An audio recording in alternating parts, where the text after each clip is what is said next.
Hi hello இன்றைக்கி நம்ம happy கிச்சன்ஸில் செம்ம டேஸ்டியாக வாயில் வச்சோடனே கரையிற மாதிரியான மைசூர் பாக் செய்யலாம் வாங்க.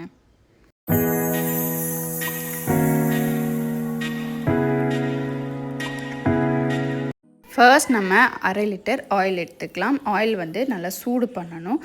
ஆயில் சூடாகட்டும். 1/2 லிட்டர் ஆயிலுக்கு 1/4 கிலோ கடலை மாவு எடுத்துக்கோங்க. இது வீட்டிலே நம்ம ஃப்ரெஷ்ஷாக அரைச்ச கடலை மாவுங்க. இந்த மாதிரி மசாலா பவுடர்ஸ் அண்ட் மாவுகள் எல்லாம் அரைக்கிறதுக்கான வீடியோவை கீழே டிஸ்கிரிப்ஷனில் ஆட் பண்ணுற பாருங்கள். கண்டிப்பாக யூஸ்ஃபுல்லாக இருக்கும். கொஞ்சம் இந்த மாதிரி பெரிய பவுலாக எடுத்துக்கோங்க. அப்போ தான் நம்ம ஆயில் உள்ளே ஆட் பண்ணும்போது கரெக்டாக இருக்கும்.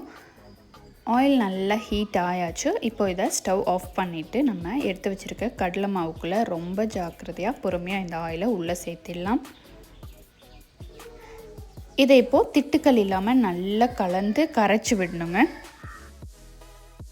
அவ்வளோதான், மிக்சர் ரெடி ஆயிடுச்சு. இப்போ நம்ம சுகர் சிரப் ரெடி பண்ணலாம். சுகர் சிரப் செய்கிறதுக்கு நல்லா கெட்டியான ஒரு பாத்திரம் எடுத்துகிட்டு 1 kg சுகர் சேர்த்துக்கலாம். 1/4 கிலோ கடலை மாவுக்கு 1/2 litre oil and 1 kg sugar, இதாங்க கணக்கு. இப்போது சுகர் மூடுற அளவுக்கு கொஞ்சமாக தண்ணி விட்டுருங்க.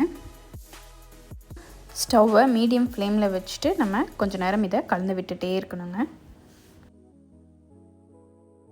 சுகர் ஆஃப்டர் சம் டைம் நமக்கு இந்த மாதிரியான ஒரு கன்சிஸ்டன்சியில் கிடைக்கணும். லைட்டாக பிசு பிசுன்னு வர மாதிரி கன்சிஸ்டன்சி இருக்கும்போது நம்ம கரைச்சி வச்சுருக்கோம் இல்லையா கடலை மாவு ப்ளஸ் ஆயில், அதை உள்ளே லைட்டாக சேர்த்து கலந்து விட்டுட்டே இருக்கணும். இதுதான் மைசூர் பால் ரொம்ப இம்பார்ட்டன்ட் ஸ்டெப். கொஞ்சம் கொஞ்சமாக இதை ஆட் பண்ணி நம்ம நல்லா கலந்து விட்டுட்டே இருக்கணுங்க. கை விடாமல் அடி பிடிக்காமல் ப்ராப்பராக கலந்து விட்டுட்டே இருங்க. ஆஃப்டர் சம் டைம் நமக்கு கொஞ்சம் கொஞ்சமாக இந்த மாவு கெட்டி ஆகி வரும். இந்த மாதிரியான ஸ்டேஜில் நமக்கு தேவையான அளவு உள்ள நெய் சேர்த்துக்கலாம். நான் இன்றைக்கி ஒரு 200 கிராம் நெய் ஆட் பண்ணியிருக்கேன். நெய் சேர்த்துட்டு கொஞ்ச நேரம் கை விடாமல் நல்லா கலந்து விட்டுட்டே இருக்கணும். இப்போது இந்த கன்சிஸ்டன்சியில் ஸ்டவ் ஆஃப் பண்ணிவிட்டு நம்ம மைசூர் பாக் பிளேட்டில் இதை ஊற்றிடலாம். ஃபர்ஸ்டே பிளேட்டில் நல்லா 4 சைடும் நெய் அப்ளை பண்ணி வச்சுடுங்க.